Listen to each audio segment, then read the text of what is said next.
Make sure. Okay, we're good now. But once again, welcome to our resume live building session. My name is Dan Shaw, and I am the Assistant Director of Career Advising and Success, and I'll let my colleague introduce herself. Hi everyone, so I'm Shannon Edminster and I'm also the Assistant Director for Career Advising and Success.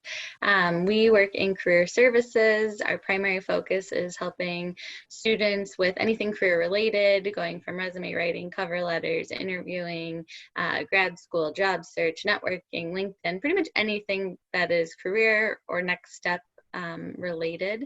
And so I'll throw it back to you, Dan. Sure. So today we're going to be going over all the nuts and bolts of resume building.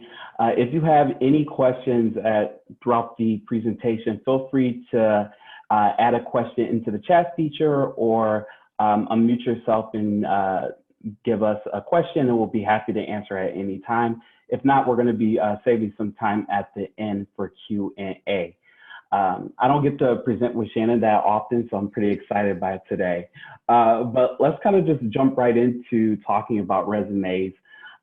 Resumes are going to be your #1 marketing tool for yourself within the professional world. And it gives an employer an overview of what you bring to the table, and that can open up so many different opportunities for you. But the #1 way it's going to open up the door for you is to get you an interview. So Shannon, when you are kind of reviewing a resume, which we probably review, like hundreds of resumes every year? Yeah. Yeah. So what are you looking for when you review a resume? That's a really good point. I was previously a recruiter and now working in career services. And so there's a couple of key things that I look for. I really look to see is this resume specific for the position that you're applying for? Did you make it specific for me as the employer? And then I really look, is it easy to read? Can I clearly get the information very quickly? And so those are really the two main things that I look for.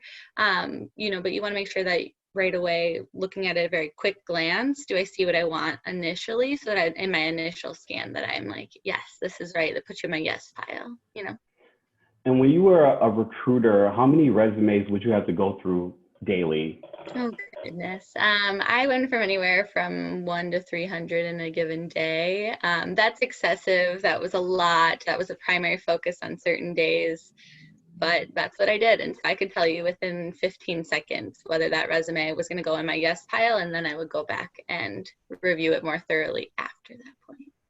Yeah, and that kind of echoes what I look for when I'm reviewing a resume. And it's important to note that there's a lot of personal preference that goes into reviewing a resume. But the two things that I look for is that it is easy to read. So it should be easily digestible. Can the person work their eye down the page as quickly as possible? And the second is that it's tailored to the purpose. So if the reviewer is going to be looking over your resume, are the things that you list on there relevant to them? Are they going to want to read it? Is it going to show them that you can do the job by the experience that you've listed and emphasized? So let's hop into some general advice when it comes to resumes. I think even though there's a lot of differences between what we both look for, I think there's one thing that we could both agree upon when it comes to resumes. Like, what don't we both like? Oh my gosh, we hate templates. And so, oh my gosh, templates are the worst. We do see them often, and we see them a lot. We see that same one, Dan, the blue one. You know what I'm talking about? Yeah. The 2 columns. Yeah, you'll notice that, and it's okay if if you never made a resume. It's going to be kind of like an intuitive thing to do to go and use a template. But I would tell you that I've probably seen that first option on Google Docs for a resume template about 100 times this semester alone. And it's not necessarily that templates are a bad thing, because sometimes you do see a template that looks pretty good, but what are some of the reasons why you might not want to see a template? Great question. My reasoning for it is I think templates can be good the first time around, but as soon as you need to manipulate or add things or change anything around, it gets really challenging to do so, because the template is going to make you put it in a certain way. And the templates typically ask you to add sections that just might not make sense for you, put it in columns, or use a lot of white space. And white space is good, but you only want to have so much. Sometimes it takes away from being able to put the content in. And so my big thing is, if you like a template, you like the look of a template, start on a blank document and we can use that same font or the, minimal color, things like that. You can make a blank document look like a template, but that's typically my advice. Do you have other thoughts with templates? What gets you? Yeah, and especially if you're someone that is maybe in the first or second year of your college career, you're gonna have to change your resume so much between now and when you graduate. So it's going to save you a lot of headache by starting out with your own format, because we need to make a quick change, which you're going to have to do when you apply from job to job. You're going to know exactly how to make that change if you have your own format. And also, like Shannon was saying, templates sometimes make you put in things that are not necessary, and you think because it's in the template that it should be there. For example, profile like summaries. Like that's a recommendation that a lot of templates make, where I usually don't recommend like profile summaries unless you've been in a industry for like 10 years or so, where you could just give a quick snapshot to the employer of all the things that you bring to the table, but it's not really necessary when you're just starting out as a student. So templates, no right or wrong answer, but we both would recommend against them. Yes, definitely. So Dan, what would you say are some of your general advice, general tips beyond no template? What would be your next one? Yeah, so some of the general advice I would have when it comes to resumes is having a healthy balance between the white space and the text. So it shouldn't look empty, but it also shouldn't look very dense, like you're reading like a medieval age like book where it's just like nothing but text. So that I would always have a healthy amount of space between white space and the text. You want the page to look even. Mm-hmm. What are some of the what's another general tip that you might give? Yeah, I think for me, I really like bullet points, because it, like you were saying, that medieval example that you used, but I would say sometimes you look at text, and if it's that block text and just a lot together, it feels like a little daunting to read. And since we mentioned before, you want someone to be able to quickly read through it and review and see what they want quickly. I'm a big fan of bullet points, and so in each of the sections, I would really recommend that you use the bullet point format.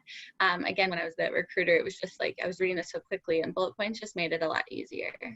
Yeah, if you think about how we read in English from top down, left to right, bullet points just make so much sense when you're moving your eye down the page. And what I usually like give an example of is if you're doing like public speaking or something like that, when you write down notes on an index card, it's usually not large paragraphs, it's just quick notes, quick phrases. Even today, me and Shannon are using notes for this presentation, quick bullet points. We're not reading off paragraphs. So I would highly suggest using bullet points. Paragraphs just take a lot more energy to read, and you don't want to make it hard for the person to get down the page.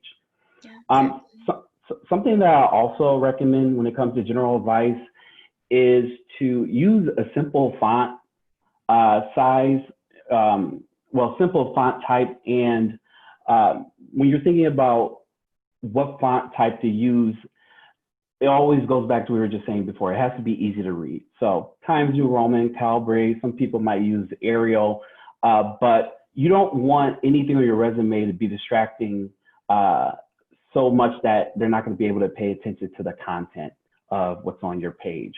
And then when it comes to size font, we usually say don't go anywhere below 10.5. Sometimes I don't even like to go below 11. But I will always say the biggest font size on your page should be probably your name. How big do you usually put the name when you're writing a resume? Yeah, usually just a little bit, like a 14 or 16. I like the name to be big, bold, stand out. I'm okay going down to 10, but 10 is like my minimum. Anything beyond that's too hard to read. So that's kind of more where I see it. But yeah, I don't like to be too big on the page either, because again, the content is what's really important. And that's what I want the focus to be on. And sometimes those large fonts can take away from that. And then I would say too, one of the big questions that I get, kind of just general advice would be, how many pages should your resume be? A lot of people kind of have the longer resumes, or they don't know, or they try to fit everything to one page and it feels challenging, so they go to two. And so when to do that, when not. And so I guess my advice here is that I would recommend typically a one-page resume during your college career. The only reason I would go to a second page is if you are someone who has a lot of experience, and that's very relevant experience to what you want to be doing in the future. A lot of times too, I want to make sure if you're going to have that second page, you need to justify that it is relevant. I don't want the second page to just be like all the extra things, but you want to make sure that second page is still very relevant for the position that you're applying for. So that might be something, if you have 5-7 years of experience or more, then you may get to that second page. But otherwise, I typically recommend a one-page resume. Yeah, and you'll find that within certain industries and fields, it's a little bit more acceptable. And you coming from a business background, usually most business resumes or within that world are going to be one page, right? Yes.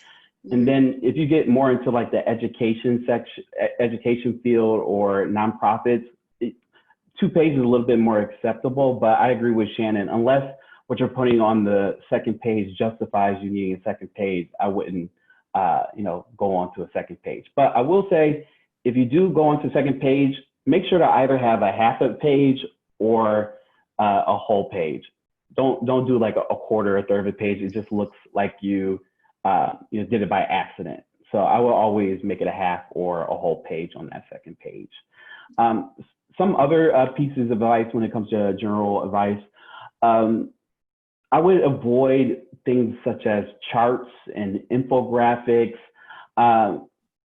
We'll talk about it a little bit later, but a lot of employers use software called applicant tracking systems, where the software is meant to pick up on keywords and important things throughout your resume to see how compatible you are with the job description. And a lot of applicant tracking systems can't pick up on infographics or charts. So I would avoid using those for that reason. Also, a lot of templates will have infographics for skill sections. There's no way for an employer to interpret those. So I would avoid that when it comes to infographics as well. If you are in, well, what do you think if you're in more of a creative type of field? What would you say about those types of things? Yeah, I would say if you're going into like graphic design, that would be like the only place where I can really see that it might be helpful to put like a logo or something. It'd still be very simple, but it might show your creative abilities and your design abilities. But again, even in those types of professions, you're still going to have a portfolio that's supplemental to your resume. And so I tend to stay away from kind of infographics, really anything that's too distracting. And again, keep the resume content focused. What about pictures, Shannon? Oh no, don't put a picture on your resume. I mean, again, unless you're going to be like a headshot for whatever, but no, you do not need that on your resume at all. No pictures. Yeah, and like I said, you want the focus to be on the content of your resume. And even though we like to think it's not that way, as soon as you put a picture on, people are going to start to form their own judgments based off of a number of variables. So you want them to be able to focus on what you bring to the table and not your picture. So those are going to be our general tips. Now we're going to move into our one sheet that we use that we're going to be going over, just so we can go through the different areas and some of the content we might include on the resume. So we're going to walk through this. So as we said before, when it comes to resumes, we're going to always have it easy to read and tailored to the purpose. But let's look at contact information first. So there are a few things you're going to want to have in this section: your name. And for your name, make sure it's the name that you go by within a professional space. So if you, if I would go by Dan, I go by Daniel. It doesn't really matter to me, but on my resume, I put down Daniel. But if I wanted people to call me Dan within a professional setting, I would say, I would write that down on my resume. What are some, what would be some of your reasoning behind putting down a nickname, Shannon? Yeah, I would say again, it's kind of that professional, it's your branding. I mean, your resume is part of your branding. And so whatever name you want to go by professionally is what to include here. This is not a legal document. I would just make sure that if you go by a nickname or another name other than like potentially like a legal name, that's what you would include here. It should match with everything that is out there about you professionally. Yeah, and you'll find that some people might put their birth name and then put their nickname or their professional name in quotation marks and then their last name. So that can be an option as well. Some other things within the contact information section, email. It can be your UOP email, but just make sure that it is a professional email. It looks like your name. And also, it's going to be an email that you're checking a lot frequently. For phone number, one of my pet peeves that I always give is to make sure you have a set up personal greeting. So if they call you, they want to know that they called the right person. It's just good professional etiquette. It doesn't have to be anything special. Hey, it's Stan, can't get to the phone right now. I'll get back to you as soon as I can. And then for address, city and state are fine. No one needs to know exactly where you live. The only place you're going to need to put down the actual address is within the online application. And then if you find yourself moving from one area to another, you might not even put down the city and state. So that would be what we would include in that contact information. So what about education, Shannon? Yeah, before we jump into that, one other thing, Dan, would potentially be your LinkedIn URL in the contact information. I don't know what your thoughts are there, but. Yeah, and that's actually a good catch. I forgot about that, which is what I always recommend. But if you're someone that has a lot of experience, but on your resume you're only giving like a small slice of what that actually is, if you list your LinkedIn profile URL in the contact information, then on the resume they can see the most relevant things to them. But if they want to see a more well-rounded picture of what you bring to the table, they can just go to your LinkedIn profile link and see everything. So that's a good piece of advice. Perfect. So yeah, so as you were asking about education section, if you're a current student, I usually recommend that this is the first section on your resume below your contact information. And so sometimes people put a summary or an objective statement, but I will say that those are optional pieces and most often not needed. And so jumping right into education, I would say typically you can see the components that we recommend that are added here. You want to have the university or college name, location, and then your expected month and year that you plan to graduate. This may change. You would just make the adjustments as needed, but when you're submitting a resume anywhere, you'd want to put what you most think is, what your current plan is. And then the next line, typically you're going to have your degree title. So Bachelor of Science, Bachelor of Arts, Bachelor of Fine Arts, whatever it may be, you want to have your degree title. And then I would include your major there as well. So you might put Bachelor of Science in Biological Sciences, if that's your major. If you have a minor or concentration, something like that, that can also go right below there. Typically I see like minor, colon, that there. But there's a lot of other pieces that can be included in an education section. And so you can include your GPA, honors, awards, like a dean's list, something like that. Scholarships can be included. And again, just kind of listed. You don't want the section to take up so much space, but you do want to have your more relevant things there. And then as you'll see on the one sheet here is that relevant coursework.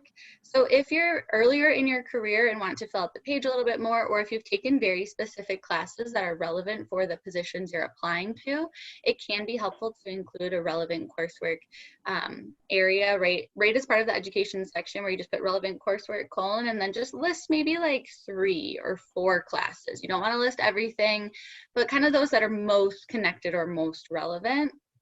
And then one other question I get with education a lot is that, like, if you've transferred in, or if you went to another university or college prior to Pacific, if you have multiple degrees, bachelor and a master's, whatever it may be, how to format that. And so you actually just do the same thing for both experiences or both education settings. You can put University of the Pacific and say you went to San Joaquin Delta College or something else, and got an associate's degree. You could put that right below, use the exact same format. Again, Dan and I have mentioned that consistency is really important. And so that would be something that I would recommend that you have. And kind of hand in hand with that, I get questions about should high school be on your resume. And so my thought here is that once you're in kind of your sophomore year and above, you really don't need to have high school on your resume anymore. If you are a first year student, you know, it's absolutely appropriate to keep it on. You would just list it the exact same way. You put the high school name, location, the month and year you completed high school, and then for degree type, you could just put high school diploma. Yeah. Dan, did you have more? Yeah. Yeah, what would you recommend if someone is getting a dual degree? So they're going to graduate with 2 separate degrees. How would they list that underneath University of the Pacific? Yeah, that's a great question. Actually, I would just recommend that you'd put Bachelor of Science and then in the major, and then you could put the Bachelor of Arts with that major right below it, and then the expected month and year would still be the same unless you're achieving them at different times. Did that make sense? Yeah. Okay. And also, this goes for all of your sections. If I'm within education, if I'm within experience, if I'm within projects, make sure that everything's in reverse chronological order. So the most recent should be first. So your high school shouldn't go before your college degree. And before we move on to talking about experience, I forgot to mention objectives. A lot of people will ask about objectives. I'm not a huge fan of objectives. We say that they are optional. It's essentially what the purpose of the resume is. My opinion is if you do a good job at tailoring your resume, it's clear why you're submitting it. But some of the reasons why you might include an objective is if maybe you're switching from one industry to another, or if by looking at your resume, because you have so much a diversity of experience, it's not clear what job you are applying for or what job you're looking for, then an objective might help to give your resume focus. But for the most part, if you're gonna have only one page to work with, I would just take it out. So let's move into, oh, sorry, did you have something, Shannon? No, I was just gonna say, should move right into experience. Yeah, so experience is going to usually be the section that comes after education. How you're going to want to order your pages, the more relevant something is, the more towards the top it's going to go and the more space it's going to get. Less relevant, more towards the bottom, less space it'll get.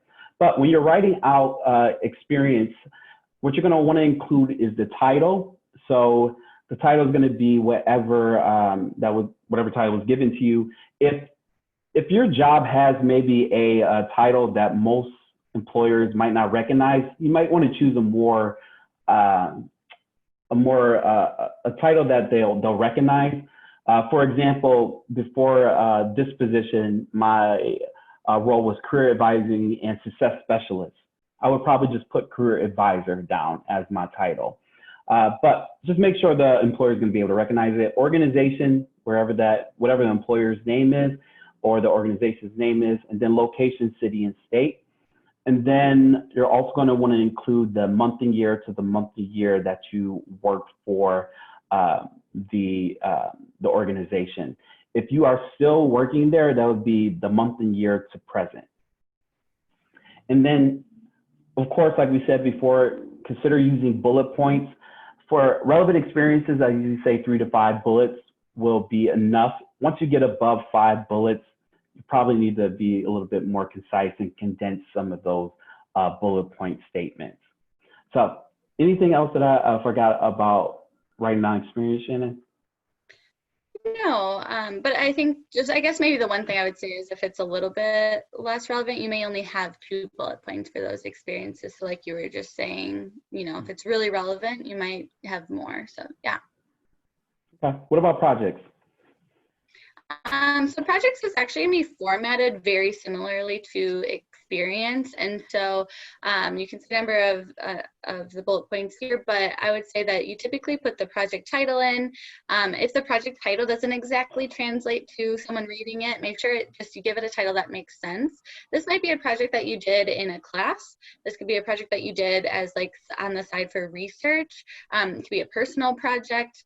it can really kind of be anything that you did that you want. If you want to go dive deeper into what you specifically did for that project itself, you can do that. But again, formatted very similar to experience. Remember that easy to read throughout, that consistency.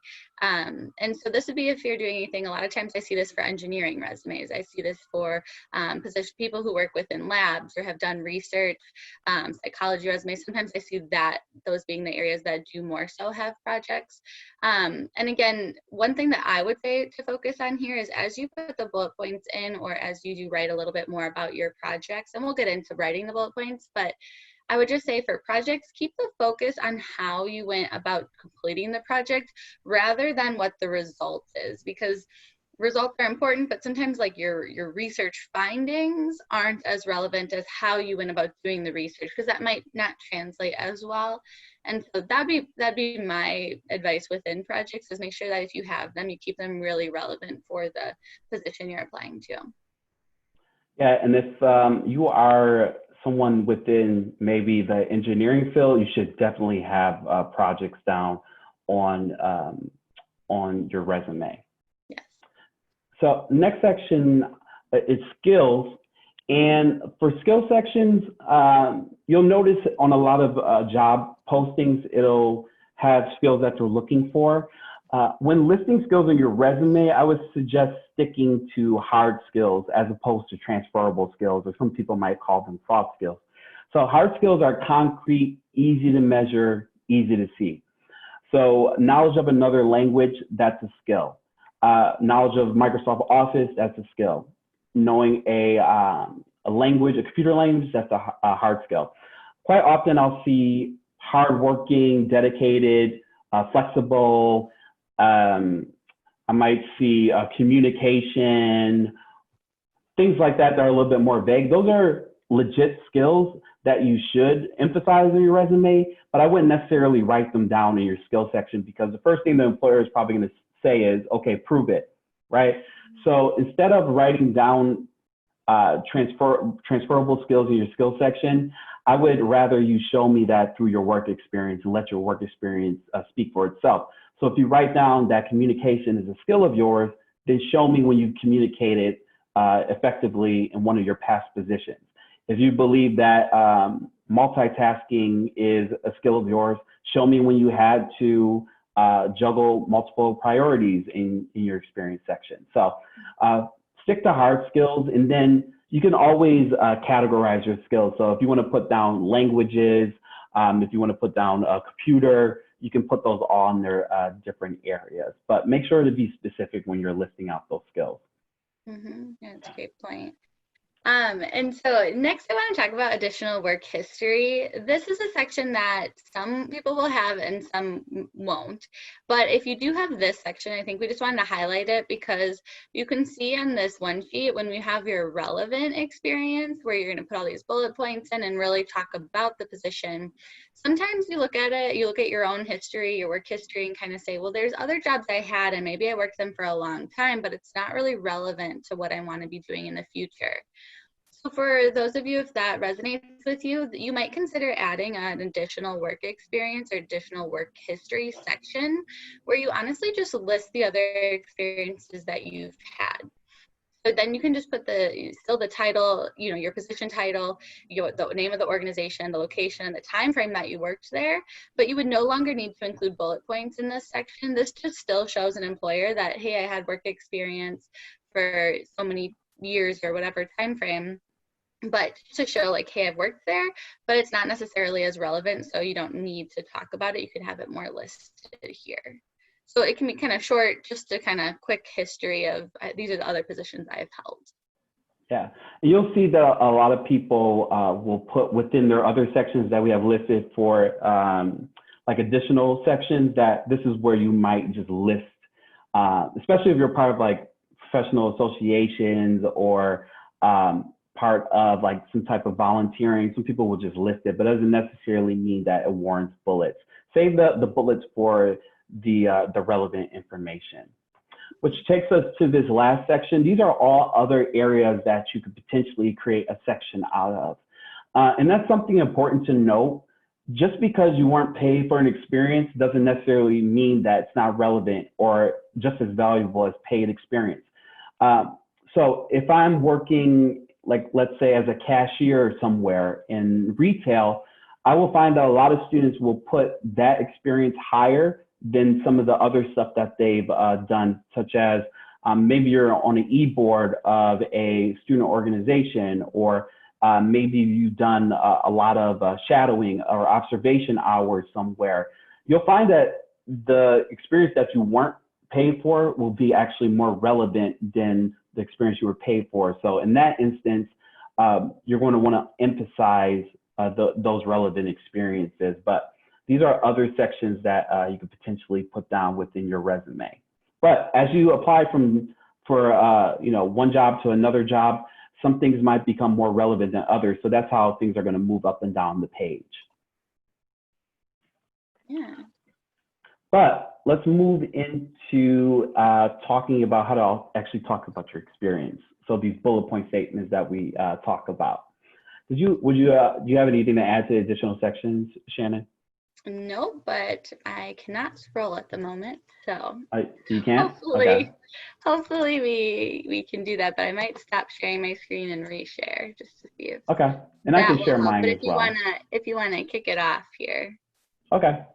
So, and let me know if you need me to share mine. So these bullet points that we are referring to in our office, we call them accomplishment statements. And you'll find that when most people list what they've done in their past experiences, they just stick to job duties. So they might put responsible for or duties included. And we want to kind of guide you away from just doing that, because when you simply write out your duties, it doesn't tell me what you actually did, because you'll find that sometimes what your job is on paper and what you end up doing in that position might be quite different. Also, by simply listing out your job duties, it doesn't tell me how well you did it. For all I know, you could have been mediocre at it or exceptional, but you won't know that by simply writing out your duties. So when you're writing out your bullet points, you want to focus on personal impact as much as possible. So think about, how did things change by you being there? Just a general example, if I was a cashier at McDonald's, I can simply write out my duties. But let's say as a cashier, you train 10 people while you were there. I want to know more about those, the latter type of experience. So you like me to share my screen? Yes, Okay. I would. No problem. Thank you. Give me a second. No, while you're getting that pulled up, so you were talking about kind of the different experiences, and so this one sheet is helpful in kind of seeing those additional pieces. So here you go, Dan. All right. Are you able to see my screen? Yes. Okay, cool. So like we were saying, with accomplishment statements, you have to remember that when an employer is reading over your resume, they don't have the luxury of asking you follow-up questions. So you have to sometimes over-explain what you were doing, so when they read it, they'll know right away what you're talking about. So here are some examples of what someone might put down as a bullet point for their resume. So assisted with event planning. So this is not the most effective way of talking about your experiences or your experience, because it's super vague. And when you think about event planning, there's a lot that goes into event planning, right? So you want to give a little bit more information so they know exactly what you were able to accomplish. So instead of saying assisted with event planning, the updated and more effective version of this would say coordinated event logistics, including ordering food, organizing daily task lists, and booking venues. So by reading that, I know exactly what you were able to accomplish while you were there. And that's what you're doing when you list out your experience on your resume. It's showing what you've done in the past that will translate well to the job you're applying for. So if I see that you were able to accomplish all those things in your past position, as an employer, I'm going to say, oh, wow, I can imagine them being able to do this responsibility or this responsibility. So it kind of shows what will translate well to the job that you're applying for. You're making a match between what you bring to the table and what's in the job description. So let's talk about how to actually put these bullet points together. And Shannon's going to go over that actual formula. Mm-hmm. Yeah, so we put this in a formula because I think sometimes it's easier to picture like how to write these statements if you think about it this way. And so what I would consider doing is think about any experience that you want on your resume. So the relevant experiences that you want to talk about. And so you might from there put together the accomplishment statements, the bullet points, and then use this formula. So you're going to start with an action verb. And the one thing I'll point out here is you don't need to say, I did this, because we already know this document's about you. And so you want to jump in right with the verb for the bullet point. And so with this, I will say that we do have another resource called our Resume Writing Handbook, and that does have 3 full pages of verbs for you, so to help you kind of brainstorm what you want to think about. But I usually go about picking a verb that is kind of used on the job description that I'm applying for. I start to think about, well, what are they most looking for? And if they say that they're looking for someone with excellent communication skills, well, I might use a verb like communicated with, collaborated with, consulted with. You might kind of play around with those verbs and what's going to mean the most for the employer who's reading your resume. So you start with the verb, then you're going to talk about the what, like what did you do? What was the job duty, the task, or the accomplishment that you included here? And so, you know, like Dan had right above, that assist with event planning, that's not really great because you're like, who did you assist? And then what part of event planning? And you can see when they changed the statement, it became coordinated event logistics. So that's the verb and the what, right? So the coordinated event logistics. The third part of the formula here is to expand on the statement by answering one of the 3 questions. And when I say that, just one, because in a bullet point, you don't want to make it super long. You know, we're not asking for everything in one statement. It might make sense to break it up, but you want to tell the reader either how you did that task, or maybe not how, maybe why makes more sense for you to say, why were you doing this? And lastly, if not how or why, you might say what happened as a result. We talk about these as accomplishment statements because results and outcomes can many times make a lot of sense for an employer. If you're ever able to quantify things like that, you want to make sure that you answer one of those 3 questions. So the action verb plus the accomplishment plus one of the expansion questions is usually a really good, solid statement. And so you would use this formula for every bullet point on your resume. And again, you might be the same way, but when I'm reviewing a resume, I read a bullet point and I say, okay, there's the verb, there's the task, did they expand? And usually that expansion piece is the first thing that I'm looking for when I'm reviewing. And I usually come back and say, well, can you tell me how you did this specific task? Or can you tell me why you did that? And so that's really what I'm looking for in those accomplishment statements is that formula. And one thing I'll say with the verbs too is you want to be careful of your verb tense. If it's a past position or experience that you did, the action verb can be past tense, like communicated. Whereas if it's the current position you're in, you could just put communicate. So just be careful of the verb tense. Did you have other pieces to add with that, Dan? You're muted, Dan. I knew that was going to happen at least once. So you'll find that, and Shannon will probably agree that when I look at most students' resumes, you don't actually have that much further to go when making these accomplishment statements because you will usually stop at the second part of that formula. It's just simply adding in the how, why, or what the result was. So for how, I usually say focus on the process. So like with event planning, what exactly does that look like? What was the process? For why, that has to do with the purpose is, right? So if I am responsible for doing inventory, what's the purpose of doing that inventory?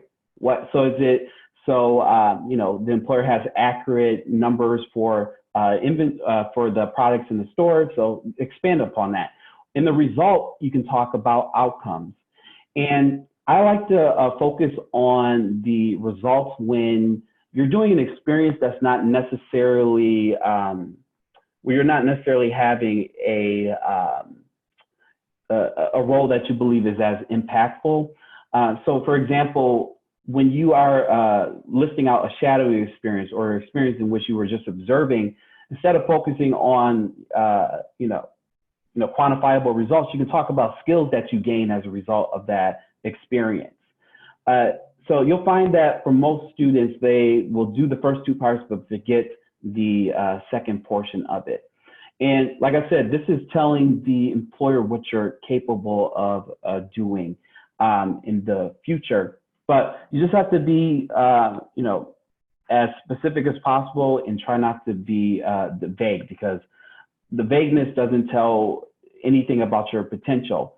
And you also want to give yourself credit for all the work that you did, right? Especially, I'll see some people that have done a job for 3 years and they'll just have like one like little sentence that doesn't give much information. Like, give yourself credit for what you were doing.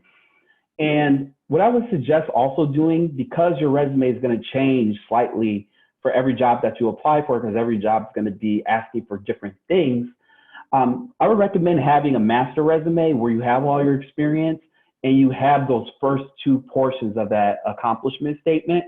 And then, so you'll have everything that you can remember that you did in that position. And then when you go to apply for a specific job, the only step you're going to have to take is to expand upon it. And then for the action verb that you use, be strategic about the verb that you use, because like I said, if you're trying to show that you have a certain skill, then I'm going to, like, for instance, communication, I'm going to use communication type of verbs.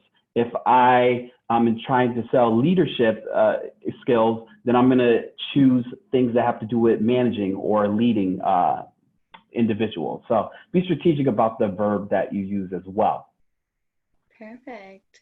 So with that, Dan, I think let's go to Q&A, see if there's anything. I know we have like maybe one or two other things we could chat about, but I'd love to, if there's any of you who are currently on the call and have questions, if you want to type them into the chat or unmute, feel free to do so.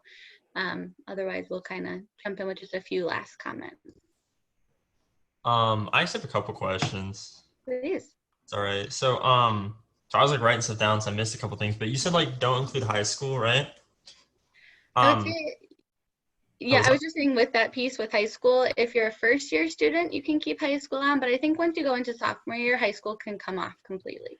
Okay. So I just have like a little like specific question about that.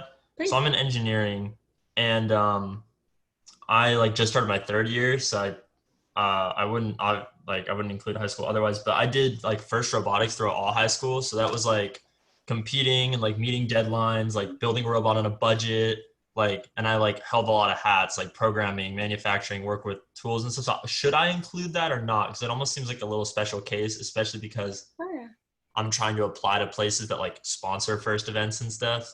Yeah, so I guess I'll clarify. You don't need high school in your education section. Now, typically your high school experiences may come off over time, but that particular experience is very relevant. So we would definitely recommend that you do include it in your experience section. So you don't necessarily have to have it listed under education itself. Does that make sense for you? Yes, that makes sense. Cool. Okay. Awesome. And then like under experience, should you only include like really like relevant work experience? Because like I did like a reselling business for a while, but like I'm trying to do STEM, and so I feel like that would take up valuable space other places. And do you want to jump in, or do you want me to? So could you ask that one more time? Oh, so like I'm trying to like apply to like STEM places for engineering, and for like work experience, I ran my own reselling business for a while, but like I don't know if I want to even include that, because yes, it's experience, but it takes up space, and so I could like put other things there. So for engineering, the two things that I will always recommend that you have on your resume are technical skills and projects. Now, when it comes to other experiences, you want to, once you have the technical skills and projects down, see how much space you have left on the page and work with that. Okay. And this is another important question that you asked, because this brings into that the idea of transferable skills. Your experience is never going to change. What you bring to the table is what you bring to the table, but you can adjust how you talk about it. And this is where the job description is so important, because focus on the things within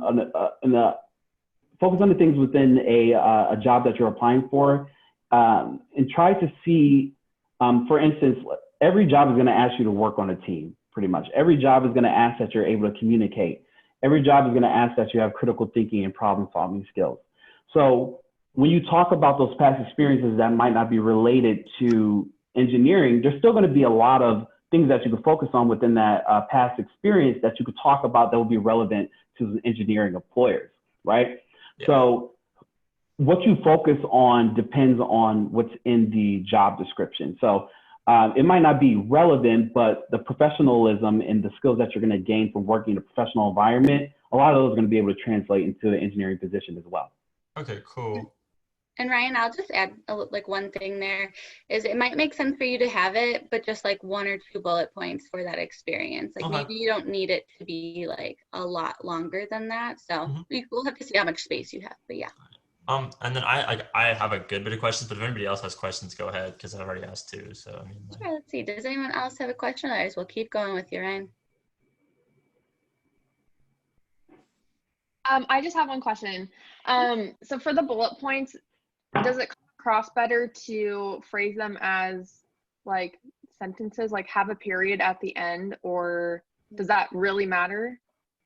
Yeah, I would say with bullet points, you're going to just start with the verb right away. You don't need end punctuation at all. Some people do it. I would just say if you do, make sure it's consistent for all of them, but you really don't need it, no. Okay, thank you so much. Absolutely. Could you repeat that? You cut out for me, and then I just heard at all at the end.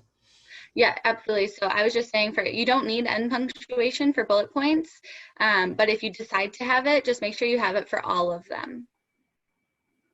Yeah, make sure you're always keeping that formatting consistent, because sometimes we'll see resumes where at the end of the bullet, someone will put a period, but then they'll not have a period at the end of a bullet point towards the end. So, what other questions did you have, Ryan? And then did you say complete sentences for bullets or not? Because I noticed some were kind of complete, some were not. You know, I was like. So typically you're going to not have a complete sentence because you don't need the like, I did this. You're going to start with that verb. So you don't necessarily need a complete sentence, but as long as you use that formula, you should be good to go with writing those statements. Even for like projects and stuff? I noticed those were longer. Okay. Yeah. All right. Cool. That actually answers one of my questions already. So are projects, I know you're talking about experience in reverse chronological. Are projects in order of importance, or are they in reverse chronological order as well? They're also in reverse chronological order, but one thing I do see a lot with engineering resumes is that you may not need to include every project for every application or every resume that you submit.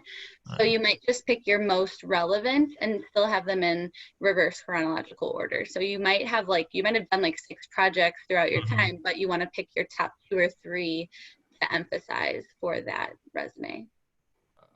Yeah, the employer is always going to want to know what you've done recently first, because if you did something 4 years ago, that's great, but you might be a completely different person or a completely different employee or professional.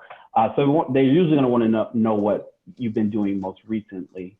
All right. So still reverse chronological order. Awesome. And so I'm assuming if I feel like I have projects that aren't like exactly tailored to the job description, but I feel like they elevate me as a candidate, I should probably include those, like, obviously over other things, but like only if I have room, then like, that's kind of what you're saying? Yes. Okay. Yeah. And whenever you're thinking about including anything on your resume, just ask yourself, is this enhancing the idea that I could do this job that I'm applying for? Right. So because quite often, like, we'll see resumes for someone that's an engineer, but not see any engineering on their resume, right? So the employer should be able to look at your resume and the things that you listed and tell clearly that you can do the job based off of what you've chosen to include on your resume. All right. Cool. So I'm just writing that down. Happy to hear that. Yeah. So that's cool. And then when I was taking notes, I kind of like, I guess another question is, so I kind of like to do a lot of self-study. Like I read a lot of math books and engineering stuff like by myself to get more education out of it. Would I put that in there, or would I not put that in there? I would say, yes, you would include it if it's like skills you've built, like additional languages, programming languages, things like that. Yes. If it's a project, like a personal project that you've done that's related, I would put that on there.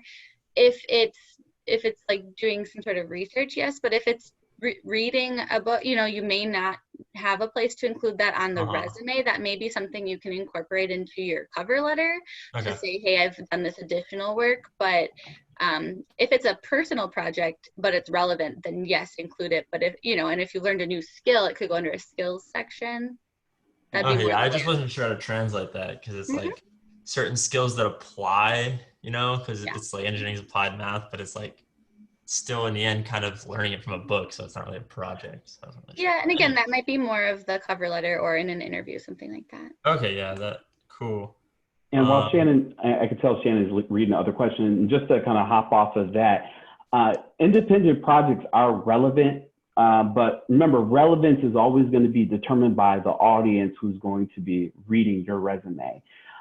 So a lot of people, like, let's say you're within marketing or advertising, and you have your own website, or you did your own projects on the side, or maybe been a freelance person, those are all valuable things that you could put on your resume. If you took, like, let's say a course on the side to enhance your skills within something, that could be something to put on your resume. A lot of computer science students will put their GitHub in their contact information. So everything, like I said, relevance is always going to be based off of the audience, because some things that are relevant to one employer might not be relevant to another. And like, it always goes back to that question, is this enhancing the idea that I could do this job? All right, cool. Perfect. And Ryan, I'm just going to jump over. We had one yeah, other question come in. sure. Do you mind if I switch over? Okay, I don't thank want you. to take up all the time. I just didn't see that anybody else had questions. Nope, it was just typed in the chat. I'm just going to go through that one, and then we can come back to you, and we can always follow up after as well. But the question that came in was saying that we don't recommend templates, which is correct, and then asking if you make your resume on a website like Credle, should we leave the resume more plain? And I will say that I'm not familiar with Credle specifically. I don't know, Dan, are you? No, but I know there are a lot of like resume building websites. I mean, my thing is, if you want to use it, like I said, at the end of the day, it's your resume. It has your name on it. It's your choice. But I will say, you're paying a lot of money to go to Pacific, and you pay for this service to come see us as much as you want. So I would say utilize the service that you're paying for, because you're kind of like paying double for a service that you have access to. Yeah, I would say don't pay for your resume, but if Credle is just one of those like resume building ones, if you can get like a Word document at the end of it and it's easy to adjust and manipulate and you can make those changes, it might not necessarily be a terrible resource or way to go, but if it's putting it in such a very specific format and hard to manipulate and edit in the long run, I would encourage you and recommend that you just kind of you can use that same format or what was developed through a site like that, but just put it on, start with a blank document and build it to look like that from there. I don't know if that answers the question. You'll find that a lot of those websites that allow you to build a resume, they'll like get you to the point where your resume is complete, and then when you want to download it or do anything with it, that comes the time where you have to pay for it.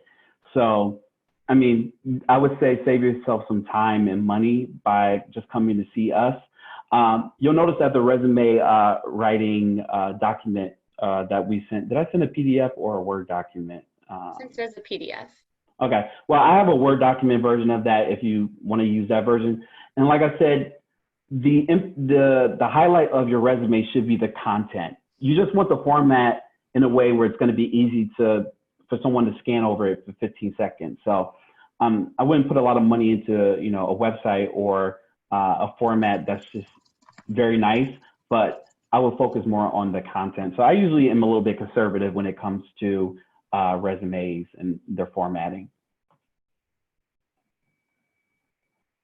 Okay, so I'm just going to see if that answered the question. Yes, okay, so we answered that one. So did anyone else have one, or Ryan, did you have another? Nobody else has one. I have like 2 or 3 more. Okay. I'm just trying to get as much idea as I can because that's what we're here for. We just said you're paying for it, right? Yeah, because I might co-op in January. So yeah, it's a good time. Yeah. We'll see.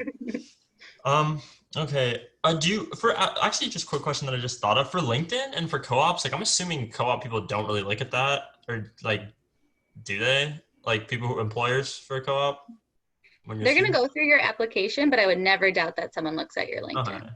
I mean, I So have I it. would always recommend updating your LinkedIn and having it ready to go. So never doubt that an employer would look for that. Okay, cool. Yeah, I have it ready to go. I was curious.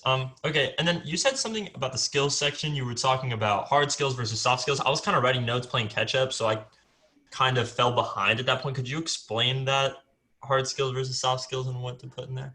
Yeah, so we like to use the term transferable skills because sometimes when you hear soft skills, it seems as though they're not as important when they are equally as important. But hard skills are just skills that are concrete, easy to measure, easy to see. So it's very specific. So if I speak another language, that's a hard skill. If I have knowledge of Python or C++, that's a hard skill. If I have knowledge of how to use like a social media platform or Salesforce or something like that, those are all hard skills because I can easily measure your ability to do that. Now, when you get into transferable skills like communication, critical thinking, dedicated, hardworking, those are skills that are a little bit harder to kind of pinpoint and to measure, and they can be used across a large or a wide variety of settings and contexts, and it's a little bit harder to kind of see those. So if you're just listing those down, those transferable skills in your skills section, it's just pretty much taking up space because the employer is not going to tell anything to the employer. It's just going to show that you listed it there. So if you show me instead of how you communicated effectively in the past when you talk about your experience, then that's more effective than just listing it out in your skills section. Same thing if, let's say, multitasking is an important thing that they're looking for in the job description, then you're going to want to show me how you manage multiple projects in your experience section as opposed to just listing it. Does that make sense? Okay. Yeah, I get it. It's harder to quantify, so you kind of have to prove it. So definitely just keep it minimal on the soft skills, like actually listing them. Yeah, I wouldn't even list the soft skills, Really? but yeah. Okay. All right. Okay. So I was thinking about like talking about presenting, but I don't really have much like other than in-class experience and other experiences of presenting, but I haven't done it like a job. But like I have no problem, like speaking in front of large crowds or anything. But I'll try to figure out how to put it in somewhere to quote unquote prove it. And you'll find that a lot of jobs might ask for presentation skills. Then when I'm talking about, when I'm listing out my accomplishment statements, then I'm going to say presented project findings in front of a class of 20 people to faculty and peers, and work with that formula within that context. So you can show those transferable skills or soft skills, but I would just show it through, let your experience speak for itself. Awesome. Okay. And then I think my last question pretty much is so we put our soft skills in the prove it basically, and then where do we put volunteer experience, and what else really goes in the accomplishments section? Because you already have experience, you already have projects, you have education. So go ahead, Shannon. I've been talking a lot. No, you're okay. I was just thinking you may not need another, a different section if you have volunteer work or other, experiences that you want to put on there, you can include it. But again, you're going to define which sections make the most sense for you to include. And so for some projects might not be on the resume at all, but for you in your field, it is going to be. So you'll probably have education, then projects, then work experience or volunteering or other experiences you've had. You can also kind of group some of those experiences together. You can do just an experience section or an additional experience section, and that could include paid experience as well as volunteer experience. But it's really up to you when it comes to writing the accomplishment statements, those bullet points. You're going to use those for your most relevant experiences only. Did that answer your question? okay, I'm still a little bit confused now. So so volunteer experience would definitely not be an accomplishment. It would be separate. When you're saying accomplishment, are you referencing? You had a section, right, called accomplishments or something, or is that at the end? Not a section. So it was just when we call bullet points accomplishment statements. And so the way we were referencing that was that you would write bullet points or accomplishment statements for each of the sections. So that may be what you're referencing. You could title a section called like honors, awards, things like that if you felt that was relevant. But typically you're just going to put the bullet points, the accomplishment statements into your experience, your volunteering, your project section. Okay. Okay. So anytime you use a bullet point, that should be in that format, no matter what type of experience. So depending on who you are, what you bring to the table, like let's say I'm in political science and I'm applying for a job at a nonprofit that involves a lot of community engagement. My first section after education might be volunteer experience, where I volunteered on a political campaign, right? Okay. So depending on how relevant your experience is, different things might move up, different sections might move up or down. Another thing, like if projects is the most relevant, engineering experience that you have, then maybe projects would be first underneath education. So it's really going to depend on what job you're applying for and what you bring to the table. But like I said, the more relevant, more towards the top, more space it gets. Less relevant, more towards the bottom, less space it gets. Okay. Great. And then I heard that like the top 30 resume is really important. Like they look at that, like they kind of just see, like, would you recommend putting skills above projects so they can see like, oh, okay, this matches like what I'm looking for. I'll go further to look at projects and stuff. Or would you still recommend putting projects like above if they're relevant? For you, I would probably recommend that you put education, skills, projects. Okay, cool. All right. Awesome. I think that's pretty much it for me. I really appreciate it. Well, thanks, Ryan. And for anyone left on the call still, you're welcome to always set up a follow-up, or you can email your resumes to us. I did include our emails in the chat. You can also schedule an appointment right on Handshake, but hopefully this answered all the questions that you have. But remember, you can always follow up with us at any time. Yeah, and what we were talking about today was like the most general that you can get. So it's going to vary from engineering to COP students to business. So if you want a more detailed and personalized review of your resume, please come and see one of us. And like I said, like Shannon said, you can schedule an appointment on Handshake. But thank you so much for joining us all. Yeah, thank you for letting me like ask you guys 1,000 questions. I really appreciate it. We're happy this is useful. Have a good one. All right. Take care, everyone. Bye.